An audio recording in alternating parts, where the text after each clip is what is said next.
Ahojte všetci priatelia na kanáli Velor. Dnes ukážem, ako nastaviť proxy na Androide pre Wi-Fi alebo mobilné dáta. Choďte do Google Play a stiahnite si aplikáciu Super Proxy. Otvorte ju a pridajte náš proxy server. Napríklad, ja som použil stránku WebShare. Tu je 10 bezplatných proxy serverov. Áno, máme tu adresu proxy, port, meno a heslo. Tak, tu vyberieme metódu overenia login a heslo a použijeme server. Vyberiem si prvý. 198.20.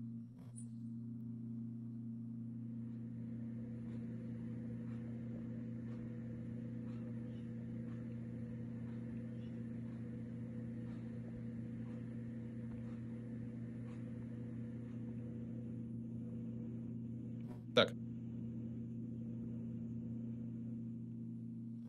No, možno je tu len iný protokol. Alebo som to len zle zadal. Tak, všetko. Ideme na to. A klikneme na uložiť a spustiť. Tak, teraz budete mať nastavený proxy. Lajkujte, prihláste sa na odber kanála. S vami bol Velor. Všetkým ahoj.